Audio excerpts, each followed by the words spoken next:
বীরভূমের ইলামবাজারে মুখ্যমন্ত্রীর জনসভায় একগুচ্ছ প্রকল্প উদ্বোধন ও শিলান্যাস। দুদিনের সফরে রাজ্যের মুখ্যমন্ত্রী তথা তৃণমূল নেত্রী মমতা বন্দ্যোপাধ্যায় রয়েছেন বীরভূমে। গতকাল বোলপুর গীতাঞ্জলি প্রেক্ষাগৃহে প্রশাসনিক বৈঠক এবং দুপুরে বাংলা ভাষা রক্ষার সংগ্রাম এবং বাঙালির অস্তিত্ব রক্ষার লড়াইয়ের জন্য এক প্রতিবাদ মিছিলে অংশ নেন। আজ মঙ্গলবার ইলামবাজার মিলের মাঠে অনুষ্ঠিত হয় প্রশাসনিক সভা। সেই প্রকাশ্য সভা থেকে সরকারি পরিষেবা প্রদানের সঙ্গে 658 কোটি টাকার 751টি প্রকল্পের উদ্বোধন করেন মুখ্যমন্ত্রী মমতা বন্দ্যোপাধ্যায়। প্রথমেই পণ্ডিত ঈশ্বরচন্দ্র বিদ্যাসাগরের প্রয়াণ দিবসে তার প্রতিকৃতিতে শ্রদ্ধার সাথে মাল্যদানের মধ্য দিয়ে অনুষ্ঠানের শুভ সূচনা হয়। তারপর শুরু হয় পরিষেবা প্রদান বিভিন্ন প্রকল্পের উদ্বোধনী অনুষ্ঠান। উদ্বোধনের প্রথম সারিতেই অজয় নদের উপর নবনির্মিত জয়দেব সেতুর এদিন মুখ্যমন্ত্রী মমতা বন্দ্যোপাধ্যায় ভার্চুয়ালের মধ্য দিয়ে উদ্বোধন করেন। সেতু নির্মাণে খরচ হয়েছে 163 কোটি টাকা। এছাড়া সিউড়ি সদর হাসপাতালে উন্নত মানের সিসিইউ পরিষেবা, জেলার বিভিন্ন প্রান্তের স্কুল শ্রেণীকক্ষ, গ্রামীণ রাস্তা, আইসিডিএস নবনির্মিত ভবন, পানীয় জল এমন বিভিন্ন প্রকল্পের উদ্বোধনের তালিকা ঘোষণা করেন তিনি। এই উদ্বোধনী অনুষ্ঠানে উপস্থিত ছিলেন বীরভূম জেলা সমাহর্তা বিধান রায়, পুলিশ সুপার আমণ্ডপ, মন্ত্রী চন্দ্রনাথ সিনহা, এসআরডিএ চেয়ারম্যান অনুব্রত মণ্ডল, বীরভূম জেলা সভাধিপতি ফাইজুল হক সহ সংশ্লিষ্ট দপ্তরের আধিকারিক এবং জেলা দলীয় কর্মকর্তারা। এই প্রশাসনিক বৈঠকে কয়েক হাজার মানুষের সমাগম ঘটে। নিরাপত্তার জন্য লাগানো হয় সিসিটিভি ক্যামেরা, সাথে ড্রোন ক্যামেরা এবং প্রশাসনের কঠোর নজরদারি ও নিরাপত্তা ছিল। ইলামবাজার থেকে জয়ন্ত মণ্ডলের রিপোর্ট, এস নিউজ বাংলা। মণ্ডল যে একটুখানি ভালো মেজাজে দেখা গেল সভা শেষে, আপনার সঙ্গে অনেকক্ষণ গল্প করছিলেন, আপনার সঙ্গে অনেকক্ষণ গল্প করছিলেন।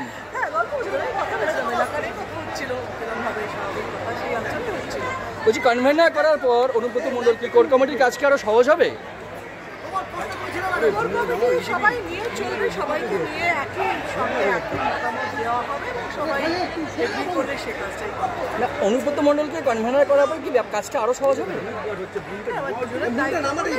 কাজটা ডিস্ট্রিবিউট হয়ে যাবে, তার ফলে একজনের উপর দায়িত্ব না থাকলে সবাই মিলে করবে। আপনি খুশি অনুব্রত মণ্ডল কনভেনার হবে? দল যা করবে, মমতা ব্যানার্জি যা করবে তাতে আমি খুশি, কারণ দল শেষ কথা, মমতা ব্যানার্জি অভিষেক করবে শেষ কথা। সেখানে আমার মতামত, আমার খুশি হওয়া, আমার অখুশি হওয়ার দলের সিদ্ধান্তে। বলছি, প্রতিদিন কোর কমিটির যে মতবিরোধ সামনে আসছিল, এটা কি এবার কি বন্ধ হবে মনে করছেন? আমার মনে হয় না যে খুব একটা মতবিরোধ হচ্ছিল বা দেখাচ্ছিল। আমি তো যে কদিন দেখেছি, মানে যে কদিন আমি অ্যাটেন্ড করেছি, আমি কিন্তু ভীষণ মতবিরোধ দেখি। সবাই তো এগ্রি করে নিত যে কোনো এখন আরো সহজ। বিধবা বিবাহ প্রচলন এবং বর্ণ পরিচয়, যিনি মাইলস্টোন দেখে নাম্বার শিখেছিলেন এবং স্বরবর্ণ, ব্যঞ্জন বর্ণ, যেটা আমরা বর্ণ পরিচয় থেকে পাই, সেই বাংলার বিখ্যাত আমাদের প্রাণের মানুষ ঈশ্বরচন্দ্র বিদ্যাসাগরের প্রয়াণ দিবসে আমাদের সকলের শ্রদ্ধার্ঘ্য নিবেদন করছি। এই বীরভূম জেলায় আজ 1000-এরও বেশি রাজ্য জুড়ে প্রায় গুরুত্বপূর্ণ প্রকল্পে পুরো শুভ উদ্বোধন ও শিলান্যাস করা হল। মোট মূল্য প্রায় 1142 কোটি টাকা। এছাড়াও অনেক সেতু, এগুলোর মধ্যে সেতু থাকবে, রাস্তা থাকবে, জল প্রকল্প থাকবে, প্রাইমারি হেলথ ইউনিট থাকবে, বিদ্যালয় কক্ষ থাকবে, কমিউনিটি হল থাকবে, সংখ্যালঘুদের জন্য সম্ভব মণ্ডপ থাকবে, বেরিয়ার গ্রাউন্ডের প্রাচীর থাকবে। আজকে অজয় নদীর উপর সেতু উদ্বোধন হল। জয়দেব কেন্দুলি খাগড়া রাস্তার সাথে পশ্চিম বর্ধমানের মুচিপাড়া শিবপুর রাস্তার যোগাযোগ স্থাপনকারী অজয় নদীর ওপর একটি বড় সেতু। এর আগেও অনেক সেতু হয়েছে, ফলে যারা জয়দেব কেন্দ্রী মেলা খুবই সহজ হয়ে যাবে। আবার কালনা থেকে শান্তিপুর আমরা নবদ্বীপ যাওয়ার জন্য সেখানেও বড় সেতু করে দিচ্ছি। আমি বলবো ডিএমকে বা পিডব্লিউডি ডিপার্টমেন্টকে যারা করেছে, এটা অজয় নদীর নাম তো সবাই জানে, কিন্তু যে ট্রেনে জয়দেব কেন্দুরি থেকে যাচ্ছে এটা জয়দেব সেতু করে দিলে ভালো হয়। এটা লোকাল সেন্টিমেন্টে এটা একটা ভালো কাজ করবে। এর আগেও পানাগড় ইলামবাজার রাস্তায় অজয় নদের উপর 115 কোটি টাকা খরচ করে অজয় সেতু তো আমরা অলরেডি করেও দিয়েছি। সুতরাং এটা আর একটা পালঙ্ক জুড়ল। ডায়মন্ড হারবার রোডে ক্রিক খালের উপর লালপোল সেতু, ওখানে পান্নালাল সহ সকলে আছে, আমি তাদের অভিনন্দন জানাচ্ছি। এছাড়াও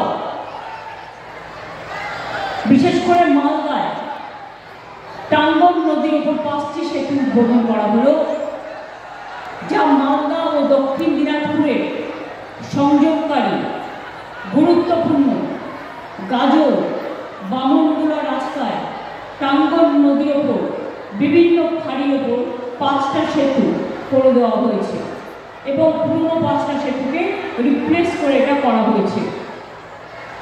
পুরনোগুলো প্রায় ভেঙে যাওয়ার মতো অবস্থায় ছিল, গাড়িও যেতে পারত না, চওড়াও কম ছিল, ফলে মানুষের অসুবিধে হতো। এতে মালদা থেকে শুরু করে পুরো উত্তরবঙ্গ জেলা জুড়ে মানুষের অনেক উন্নয়ন হবে। এখানে মালদার ডিএমএসপি মন্ত্রী তাজমুল হোসেন সহ সকলেই আছেন। বক্রেশ্বর তাপবিদ্যুৎ জলাধার, এটা পশ্চিমবাংলায় প্রথম জলাধারের মধ্যে তাপবিদ্যুৎ প্রকল্প। এটা তো অন্য জলাধারেও আমরা করতে পারি। এটা একটা আইডিয়া, যাতে বিদ্যুতের খরচাটা কম পড়বে, সেই এলাকার মানুষ খরচা কমে বিদ্যুৎটা পাবে।